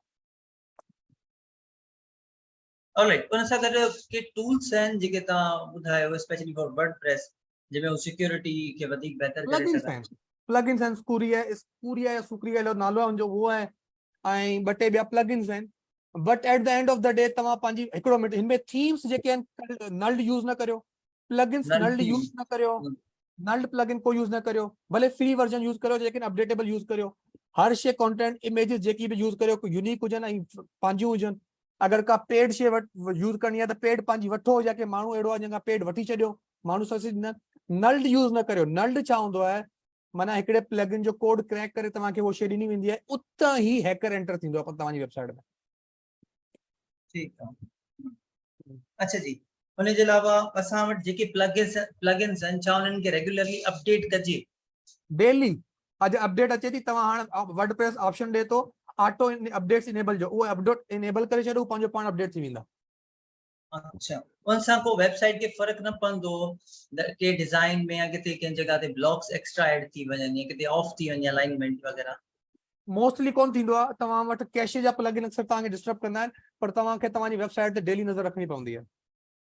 ऑलराइट, अच्छा जी, हाणे वर्डप्रेस में कुछ एड़ा इफेक्टिव प्लगइन्स आहिनि जेके नओं माण्हू आहे, ऑब्वियसली हाणे ट्रैफिक अचण बि शुरू थी वई, सब कुछ आहे, त हू एड़ा प्लगइन्स पाण वटि इंस्टॉल्ड रखे जंहिंमें हू बैकअप त चलो होस्टिंग जे थ्रू ठाहे वेंदो हुयो, नंबर 2 सिक्योरिटी जे लाइ हू पंहिंजी शइ पाण वटि रखे, ऐं ॿिया कुछ एक्स्ट्रा एड़ा प्लगइन्स हुजनि जंहिंमें उनखे ज़रूरत पवंदी इन फ्यूचर? न, फ्यूचर न, प्लगइन जी ज़रूरत पवंदी आहे जॾहिं वेबसाइट वर्डप्रेस इंस्टॉल थींदो आहे, उहो उते शुरू थी वेंदो आहे। तव्हांजो रैंक मैथ हूंदो, तव्हांजो रॉकेट हूंदो स्पीड लाइ, कैशे लाइ, या ऑल इन वन कैशे करे वठो, ठीकु आहे। ऐं कुझु प्लगइन्स हूंदा आहिनि जेको थीम खे इंस्टॉल करण लाइ तव्हां हेल्पफुल हूंदा आहिनि, ठीकु आहे, उहे करियो। रियली सिंपल SSL हूंदा, उहो असीं कंदा आहियूं, चाके असांजी जेको रीडायरेक्ट थी वञे सभु वर्जन हिकिड़े वर्जन ते, ठीकु आहे। मल्टीपल वर्जन हूंदा न, HTTPS www. सां कुझु हिकिड़ो वर्जन हूंदो आहे उन ते रीडायरेक्ट करणा आहे। इहे जेके बेसिक प्लगइन आहिनि इन्हनि जी लिस्ट हूंदी आहे, उहो तव्हांखे लाज़मी करणी आहे। बाक़ी बाद में इम्प्रूवमेंट लाइ को प्लगइन कोन हूंदो आहे, इम्प्रूव प्लगइन्स वन टाइम ई थींदा। ऑलराइट, ठीक है जी, जबरदस्त। अच्छा जी, हाणे हिकिड़ो ॿियो बि क्वेश्चन रेस थिए थो त कुझु अहिड़ा एक्सपायर्ड डोमेन्स हूंदा आहिनि, उन्हनि जो बि बिज़नेस हूंदो आहे, इन बारे में ॿुधायो छा हूंदो आहे जंहिंसां माण्हू अटैच करे उहो बिज़नेस खे वधीक डेवलप कंदा या वेबसाइट अटैच करे चवंदा वेबसाइट अटैच करे इहो बिज़नेस न आहे, इहो गोल्ड माइन आहे। ठीकु आहे, इहो माना वॾो हिकिड़ो कंधार क़िस्म जो मॉडल आहे, सिंधी में चइजे त माना पैसा कमाइण जो। ठीकु आहे, एक्सपायर्ड डोमेन जी बाइंग एंड सेलिंग करियो न तव्हां आराम सां, अगरि प्रॉपर तव्हांखे सम्झ में अची थी वञे, ठीकु आहे, तव्हां साल हिकिड़े में पंहिंजी गाॾी त वठी वेंदो। ठीकु आहे, पर इन में वरी उहो जेको केले जो बिज़नेस ख़बर आहे तव्हांखे, केले जो बिज़नेस कीअं थींदो आहे? केले जे बिज़नेस में हिकिड़ी एग्जाम्पल हूंदी आहे त केलो, वो उर्दू में चवंदा आहिनि, केला अगर चल जाए तो आसमान तक ना चले तो जमीन के अंदर गाड़ देता है। ठीक है, एक्सपायर डोमेन में ये थींदो आहे, तव्हां अगर को हैवी डोमेन, महांगो डोमेन वठी था छॾियो ऐं हू स्पैमी आहे, उन ते स्पैमी बैकलिंक्स ठहियल आहिनि, त उहे तव्हांजा पैसा वेस्ट थी वेंदा।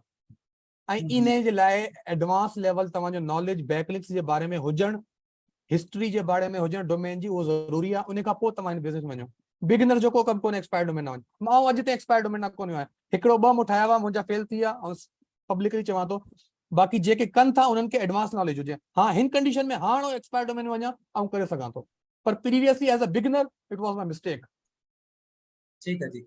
अच्छा जी, माण्हुनि जे लाइ दोबारा चऊं त ये वार्निंग है, ठीक है, मथां तव्हांखे खां ॿुधी करे जीअं क्रिप्टो करेंसी में आयो ऐं सभु जेके पैसा आहिनि हिकिड़ी शइ ते हलिया विया, सो इन तरीक़े सां बहरहाल ही फसल जीअं ॻाल्हि फसली त न करियो, स्ट्रेट मना करियां पियो।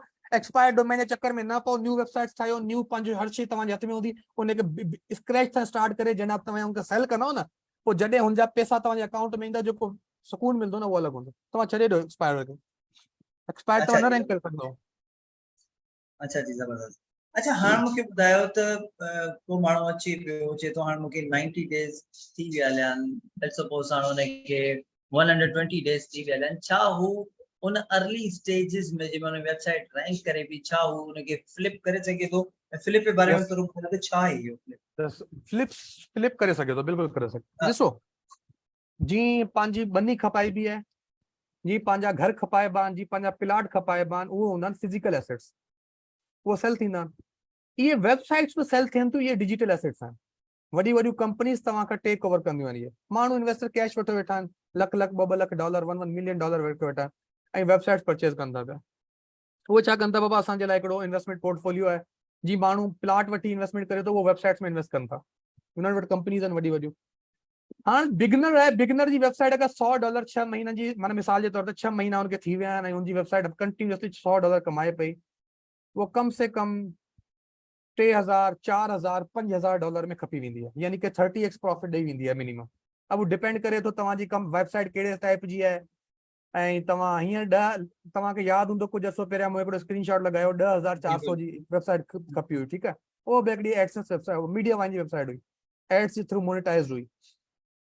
तो सर ईअं ई आहे सिंपल, तव्हां उनखे इन तरीक़े सां बेसिकली जेको $100 वारी आहे उहो 3000 4000 में वञे थी, 200 वारी आहे उहो 7000 8000 में वञे थी, ऐं अगरि तव्हांजो ई कॉमर्स स्टोर आहे उहो वरी 60 to 70x ते वञे थो, उहो महांगो थो वञे,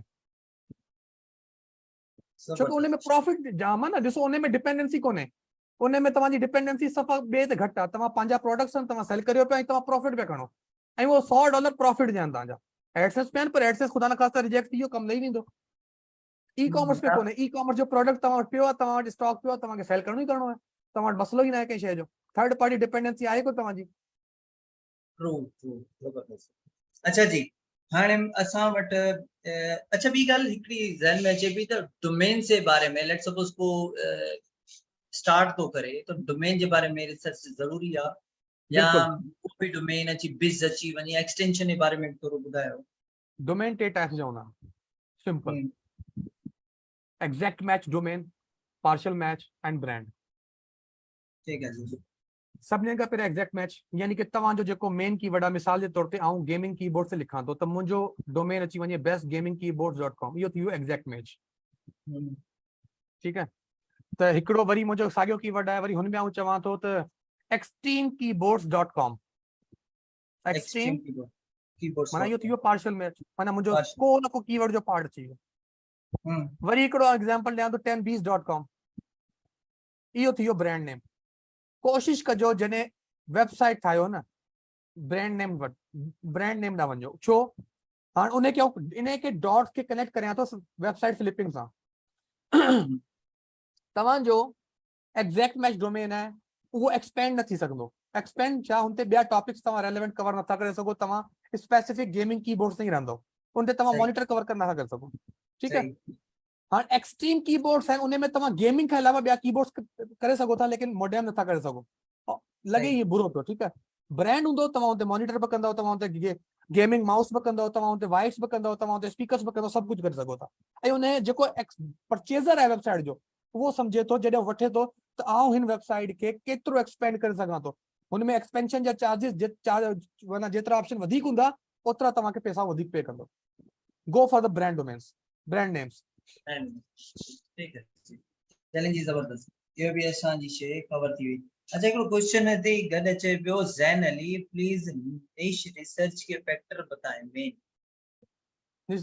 हाणे इहो सिंधी में ॿुधायां न उर्दू में ॿुधायां? भले उर्दू में ॿुधाए छॾियो। सर निच रिसर्च के पैटर्न सीधी सी बात है, आपने सबसे जो मेरा बेहतरीन जो मेरा फॉर्मूला है वो ये है कि बड़ी वेबसाइट उठाएं कोई भी, उसको सैमरश या एचरस में डालें, उसके लो कंपटीशन कीवर्ड्स निकाल लें, उन कीवर्ड्स को फिर मैन्युअली कीवर्ड एक्सप्लोरर में डालें, उनके ऊपर जो वेबसाइट्स रैंक कर रही हैं उनको लिस्ट डाउन करते जाएं, उनके अंदर से फिर उन वेबसाइट्स को भी दोबारा सैमरश एचरस में डालें। तो लो कंपटीशन वेबसाइट को जब डालते हैं तो आपको जो छोटे छोटे पावरफुल कीवर्ड्स मिलते हैं जो इजीली रैंक बोलते हैं वहां से मिल जाते हैं। इस तरीके से बड़ी वेबसाइट से शुरू करके छोटे से छोटी वेबसाइट तक आओ, आपको बहुत अच्छे कीवर्ड्स मिल जाएंगे। ऑलराइट ही कॉपी पेस्ट किया भली कयोस। ठीक है जी। इंसानन के भी फायदो थी।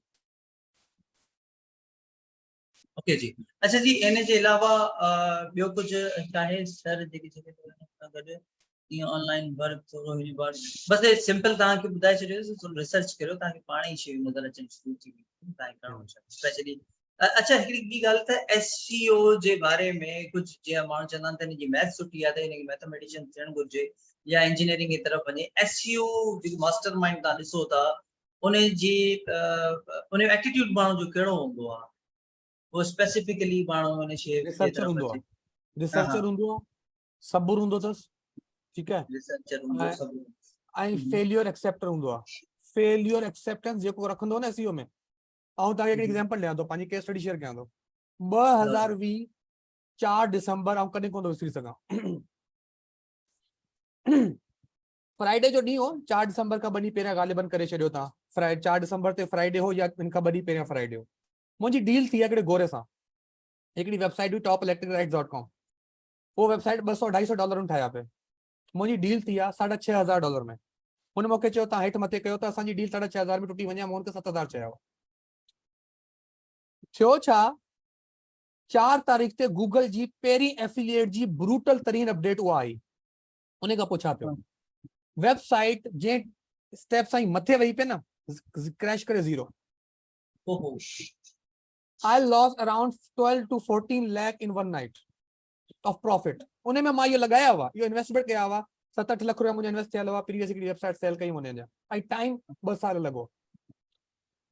मां अगर हुते ही मातम करे वही रहा या मां परेशान थी वही रहा या मां घोड़ा घोड़ा करियां, पोइ फेलियर एक्सेप्ट मां कयो, 2 ॾींहं परेशान थिया, 3 ॾींहं वरी मां कमु कयो हुनखे। पोइ वेबसाइट वरी मां सेल कई, लेकिन कम पैसनि में सेल कई। पोइ वेबसाइट 14 लाख वारी मां 2 लाख में सेल कई। There is a failure. इहो बिज़नेस आहे, ही फ्लेक्सिबल जो ही आहे, हेठि मथे आहे ग्राफ, न ही वेंदो न ही वेंदो, हेठि मथे थींदो। हाणे तव्हां कीअं था वठी हलो, तव्हां पंहिंजी स्ट्रेटेजी कीअं था ठाहियो, इहो डिपेंड करे थो तव्हांजे मथां।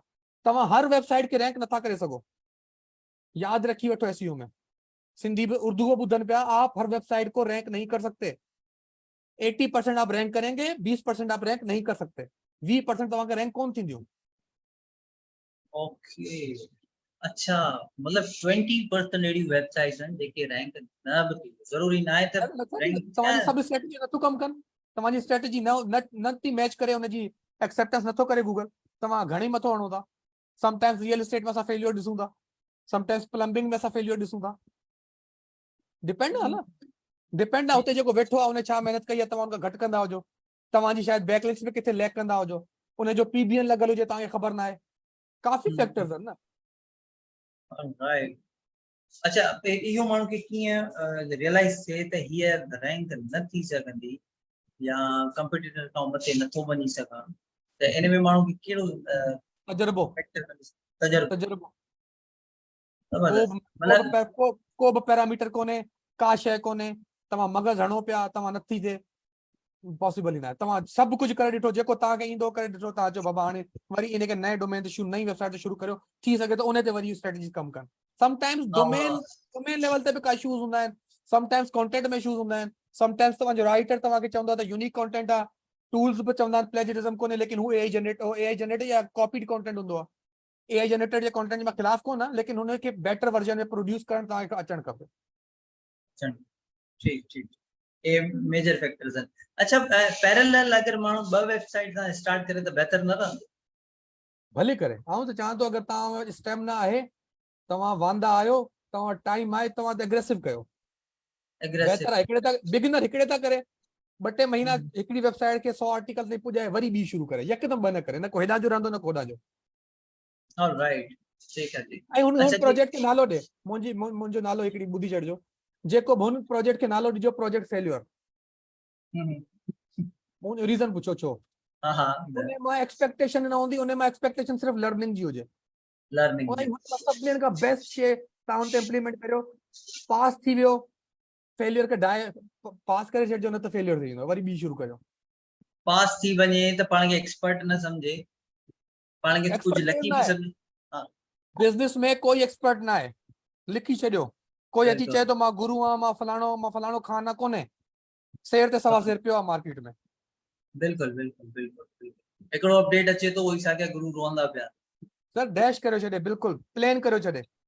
बिल्कुल बिल्कुल बिल्कुल, इनमें कोई शिक ना है। अच्छा जी, कंटेंट EEAT कैसे बनाया जाए? हाँ, को प्रो माण्हू आयो है, हाँ हाँ हाँ, एक्सपीरियंस, एक्सपर्ट, अथॉरिटेटिवनेस, ट्रस्ट, इहो हिकिड़ो गूगल जी अपडेट है। गूगल कंटिन्यूअसली रगड़ो लगाए पियो इन बेस ते। हिकिड़ो टर्म हूंदो आहे your money your life, YMYL, ये नीचीज़ हूंदियूं आहिनि, जी फाइनेंस थी वई, पेट थी वई, शॉपिंग्स थी वयूं। गूगल चवंदो आहे इन में तव्हां अगरि अचो था त तव्हां वटि फुल एक्सपर्टीज़ हुजे। मिसाल जे तौर ते आऊं अगरि गेमिंग माउस ते लिखां थो, मूंखे हिन ते तजुर्बो हुजे, मां यूज़ कया हुजनि, मां हिन ते रिव्यू लिखां थो त मुंहिंजो परचेज थियल ऐं हिन ते रिव्यू जॾहिं मां ॾियां त मुंहिंजो यूज़ थियल हुजे प्रोडक्ट, उन ते मां रिव्यू ॾेई सघां थो। ठीकु है, फाइनेंस में अगरि मां कंहिं सर्विस ते लिखां थो त मां फाइनेंस एक्सपर्ट हुजां, मूं वटि SEC जी डिग्री हुजे, ऐं किथे फाइनेंस में वॾी फर्म में कोई रिकग्नाइज़ शइ हुजां, उन खां पोइ आउं लिखी सघां थो। ॿी टी शइ हिन में अथॉरिटी अचे थी, तव्हां वटि हाई क्वालिटी जा वॾी रेलेवेंट वेबसाइट जा तव्हां वटि बैकलिंक्स हुजे तव्हांजी वेबसाइट ते। ठीकु है, ये 3-4 शयूं आहिनि जेकी मेन एक्सपर्ट तव्हांखे हुन में ऐड करणी पवंदियूं। हुन में तव्हांजो अबाउट अस जो पेज आहे, ॾाढो इंपॉर्टेंस रखे थो, तव्हांजो कंटेंट स्ट्रक्चर ॾाढो इंपॉर्टेंस रखे थो, वेबसाइट जी अथॉरिटी, वेबसाइट जा जेके राइटर्स जा पेज आहिनि उहे अथॉरिटी रखनि था, तव्हांजो राइटर जो हेठि हूंदो आहे जेको बॉक्स उहो रखे थो, तव्हांजी डिग्रीज़ जो मेंशन हुजे, तव्हांजा सोशल मीडिया अटैच हुजनि, तव्हांजे सोशल मीडिया ते उहो जेको रिलेवेंट निश आहे उनजा कंटेंट पब्लिश हुजनि, तव्हांखे रिकग्निशन मिलियल हुजे, उहे लिंक्स हुजनि तव्हांजी वेबसाइट ते, इहे सभु शयूं तव्हांखे मिलियल, पोइ तव्हां EEAT से वेरीफाई माना हुनखे सेटिस्फाई कंदा आहियो। बेसिकली अच्छा, तव्हां हिन वक़्तु तव्हांखे इन शॉर्ट चवां त अबाउट अस जो पेज सुठो ठाहिनि, उन खां पोइ पंहिंजो हाई क्वालिटी जेके बैकलिंक्स आहिनि उहे बि वेबसाइट ते लाज़मी हुजनि, उहो बि हींअर ॾाढो वेटेज अचे पियो इन करंट अपडेट खां पोइ। ऑलराइट। अच्छा जी, कुछ सर्विसेज भी ॾिठियूं आहिनि जेके माण्हू बैकलिंक्स परचेस कंदा आहिनि, do follow links, no follow links, इन तरीक़े सां छा करणु खपनि? बुनियादी जेको बैकलिंक आहे न, बैकलिंक चवंदा आहिनि त रेलेवेंट हुजे, अथॉरिटी हुजे ऐं कॉन्टेंट वारो हुजे, इहे 3 शयूं ॾिसणियूं आहिनि। ठीकु आहे, शुरूआत में असीं छा कंदा आहियूं, कुझु फ्री वारा बैकलिंक्स ठाहींदा आहियूं, लाइक असां कुझु प्रोफाइल ठाहे छॾिया, कुझु फोरम पोस्टिंग ठाहे छॾियूं, कुझु इमेज लाइ छॾिया, कुझु वीडियो ठाहे छॾिया, उन खां पोइ असीं जॾहिं कॉन्टेक्चुअली लिंक्स ठाहींदा आहियूं त कुझु असीं जर्नल वेबसाइट्स लाइ ठाहींदा आहियूं, कुझु असीं रेलेवेंट वेबसाइट खे, त असां अथॉरिटी बि ॾींदा आहियूं जर्नल खां, रेलेवेंसी असां रेलेवेंट वेबसाइट खां ॾींदा आहियूं, त मिक्सचर करे असीं ठाहींदा आहियूं। लाज़मी न आहे त सिर्फ़ु रेलेवेंट ॾियो, गूगल चंदो रुको रेलेवेंसी वट अथॉरिटी तो कोने अथॉरिटी जनरल वेबसाइट का वडी वेबसाइट्स का ठायो रेलेवेंसी हितां ॾियो डाइवर्सिफिकेशन तव्हां फ्री वाले बैकलिंक्स का ॾियो त कॉम्बिनेशन ठाहे तव्हां ऑफ पेज ठाहियो तव्हांजी वेबसाइट रैंक थींदी ऑलराइट अच्छा जी ॿियो हिकिड़ो क्वेश्चन ॿियो अचे keyword cluster tropical cluster authority छा टॉपिकल अथॉरिटी पाण ॻाल्हाए विया आहियूं अच्छा ऑलराइट टॉपिकल अथॉरिटी छा आहे बाबा हिकिड़े टॉपिक खे तव्हां केतिरो सुठे नमूने सां कवर करे सघो था पंहिंजी वेबसाइट ते त गूगल तव्हांखे अथॉरिटी ॾे हाणे हुनखे टॉपिकल क्लस्टर ॾेई छॾियो टॉपिकल खान ॾेई छॾियो टॉपिकल ABC ॾेई छॾियो नाला घणे ॾे the basic issue basic topic is topical authority तव्हांखे गूगल टॉपिकल अथॉरिटी ते रैंक कंदो आहे ऐं हुन में ऑफ पेज जी ज़रूरत न पवंदी आहे तव्हां ऑन पेज ते बि रैंक करे वेंदा आहियो मूं कयूं आहिनि मूं ई कॉमर्स रैंक कयूं आहिनि हिन ते जबरदस्त राइट अच्छा जी उन खां पोइ क्वेश्चन ॿियो हुजे SEO जी डिमांड केतिरी आहे उहो असां दुबारा खां वरी ॾिसजो ऐं उन खां पोइ मोहम्मद अदा नओं घर ठाहे वेंदे नई गाॾी वठी वेंदे सुठियूं ॿ टे शादियूं करे गॾु करे वेंदे एतिरो स्कोप आहे अञा छा खपे छा खपे अच्छा उन खां पोइ आहे मोहम्मद हुफरान सुमरो एंटिटीज़ ॿुधायो फातिमा एंटिटी सुठी ॻाल्हि आहे कंटेंट में हाणे असां जॾहिं कीवर्ड रिसर्च करण वेंदा आहियूं न जॾहिं सपोर्ट की मिसाल जे तौर पे लिखण वञा पियो हाउ टू मेक मनी ऑनलाइन उन में छा आहे जॾहिं हाउ टू मेक मनी ऑनलाइन त मां वेंदो आहियां त मूंखे सपोर्ट कीवर्ड मिलंदा आहिनि how to make money with blogging how to make money with freelancing how to make money हाणे जॾहिं आउं लिस्ट ठाहींदुसि कंटेंट में त आउं हिननि खे बार बार हेडिंग में यूज़ नथो करे सघां ठीकु आहे आउं हिननि खे यूज़ नथो करे सघां इंस्टेड ऑफ दिस आउं यूज़ कंदुसि हिननि में एंटिटीज़ हाणे एंटिटीज़ छा आहे ऑनलाइन पैसा किथां कमाइजनि सघां फ्रीलांसिंग हिकिड़ी एंटिटी थी वई ब्लॉग हिकिड़ी एंटिटी थी वई शॉपिंग और ड्रॉप शिपिंग हिकिड़ी एंटिटी थी वई गैस पोस्टिंग हिकिड़ी एंटिटी थी वई ऑन पेज SEO हिकिड़ी एंटिटी थी वई ये सेपरेट वेज आहिनि माना इहो रेलेवेंट आहिनि मेन टॉपिक सां लेकिन ये मेन कीवर्ड्स न आहिनि ये जेके रिलेवेंट सिंगल टर्म जेके आइटम हूंदा आहिनि एंटिटीज़ हूंदियूं आहिनि इहे तव्हांखे with in the content next level relevancy create कंदियूं आहिनि ऐं राइट नाउ टॉपिकल अथॉरिटी में इहे शयूं सभिनी खां मोस्ट इंपॉर्टेंट आहिनि ऐं इन जे लाइ हयात अली हिकिड़ो इंडियन छोकिरो आहे उनजो हिकिड़ो चैनल आहे उन ते 5-6 वीडियोज़ आहिनि SEO फिल्टर जे नाले सां चैनल आहे उहो ॾिसी छॾियो तव्हां एंटिटीज़ वरी कंहिंखां पुछण जी ज़रूरत न पवंदी अच्छा जी उन खां बाद में आहे ज़ैन अली सर मुंहिंजो लास्ट क्वेश्चन प्लीज जवाब जी उम्मीद रखां थो हिकु वेबसाइट जेका 100 खां 200 कमाईंदी उनजो टोटल कॉस्ट केतिरी हूंदी हिकु साल जी डोमेन होस्टिंग खां सिवा $10 हेस्टिंग जा $30 खां $40 $10 डोमेन जा $30 खां $40 तव्हांजा होस्टिंग जा $50 तकरीबन 15,000 रुपया ऐं वधि में वधि 20-25,000 अगरि कंटेंट पाण लिखो था ऐं बहितर आहे त कंटेंट पाण लिखो 15-20-25,000 में तव्हांजी VIP वेबसाइट ठही वेंदी डिज़ाइनिंग तव्हांखे अचणु घुरिजे थीमूं तव्हांखे पब्लिकली मिली वेंदियूं के दोस्त खां वठी छॾिजो न त के ग्रुप खां चइजो त मूंखे 1000-1500 में सुठियूं थीम मिली वेंदियूं 30,000 में तव्हां वेबसाइट डिज़ाइन करे वेही रहंदो कंटेंट तव्हां पाण लिखो ऑफ पेज जो एक्सपेंस आहे वो पोइ जी पोइ सां ठीक अच्छा जी उन खां बाद में आहे आसिफ अली अॼुकल्ह NLP टर्म हले पियो प्लीज साॻी ॻाल्हि आहे एंटिटी NLP टर्म साॻी ॻाल्हि आहे हयात अली जो चैनल ॾिसो SEO फिल्टर सभु कॉन्सेप्ट क्लियर थी वेंदा दिगो कॉन्सेप्ट आहे थोरो हयात अली SEO फिल्टर हयात अली जो नालो आहे इंडियन छोकिरो आहे SEO फिल्टर जे नाले सां आहे SEO फिल्टर अच्छा उन जे अलावा है दोबारा आसिफ तो चए एडसेंस ज़ोक कीअं प्लेस कदी में कुछ लिखियल आहे बाबा इन जे लाइ तव्हांखे सवली हिकिड़ी ॾस ॾियां थो माइक्रोसॉफ्ट क्लैरिटी हीट मैप जो हिकिड़ो ऑप्शन ॾींदो आहे उनखे तव्हां पंहिंजी वेबसाइट ते इंस्टॉल करियो उहो तव्हांजो यूज़र जेको अचे थो उनजी जर्नी रिकॉर्ड करे थो हाणे जिथे जिथे यूज़र क्लिक करे थो तव्हां हुते हुते ऐड हणी छॾियो जान छॾायो ॿिए खां पुछण जी ज़रूरत ई कोन्हे पंहिंजो पाण एनालाइज़ कयो पंहिंजो पाण अॻिते वधो जबरदस्त अच्छा फ्री आहे जबरदस्त ओके ऑलराइट अच्छा जी उन खां पोइ बहितरीन अल्लाह साईं की महिरबानी इमरान नादिर साईं महिरबानी amazing session enjoyed every video please share the guest profile I will follow जी बिल्कुल बिल्कुल शेयर कयूं था उन खां बाद में आए जिटामिल Singh Mehar totally search engine कितना अल्लाह छा लिखियो अगेन सर ये कुछ लिखो समझ में ना आयो अच्छा जी सही इन सां गॾो गॾु अगरि तव्हां वटि कंहिं वटि कुझु क्वेश्चन्स आहिनि क्विकली तव्हां पुछी सघो था ऐं इन खां अलावा तव्हां खां पुछंदुसि त प्रो टिप हुजनि बेसिक यूज़र्स जे लाइ तव्हांखे ॿुधायां हिकिड़ी प्रो टिप तव्हांजे तवसुल सां छोकिरनि खे ॾियां थो, माण्हू थी कमु कनि भले, कामयाबी इंशाल्लाह अल्लाह जे हथ में आहे, पर मिलंदी, महिनत कंदा त अल्लाह ॾींदो, ठीकु आहे। तव्हां बेसिक एसईओ सिखो, उन खां पोइ academy.brightlocal.com ते वञी लोकल एसईओ सिखी छॾियो। academy.brightlocal.com ते वञो, फ्री में हाई क्वालिटी लोकल एसईओ जो कंटेंट पियो आहे, उहो सिखो, उहो तजुर्बा करियो, साल खनि लॻायो। उन खां पोइ छो एसईओ केतिरी बि चेंज थिए, लोकल एसईओ जा जेके बिज़नेस प्लम्बर बि हूंदा, इलेक्ट्रिशियन बि हूंदा, वेडिंग प्लानर बि हूंदा, ये जेके सफ़ाई वारा बि हूंदा, इहो मेड्स बि हूंदियूं, हिननि खे बिज़नेस खे मार्केटिंग खपे, तव्हांजो बिज़नेस हलंदो रहंदो। इहो तव्हांजे लाइ हिकिड़ो गिफ्ट आहे मुंहिंजी तरफ़ां। अगरि जे अकुल वारा हूंदो, इहो सम्झी वठंदो, इहो सिखी वठंदो, ऐं इहो सर्टिफिकेशन बि ॾियनि था सर, इहो सर्टिफिकेट बि ॾियनि था हर कोर्स जे, तक़रीबन 15-20 हिननि जा नेक्स्ट लेवल एडवांस कोर्स आहिनि हुते, ऐं फ्री ऑफ कॉस्ट पिया आहिनि। ज़बरदस्त ज़बरदस्त, फ्री ऑफ कॉस्ट। मुंहिंजे ख्याल में असां वटि घणो जेको फ्री ऑफ कॉस्ट हूंदो, माण्हू फॉर ग्रांटेड वठंदा आहिनि, हिन में कुझु अहिड़ो हूंदो बि न, भले हू केतिरो बि लेटेस्ट ज्ञान ॾींदा छो न हुजनि।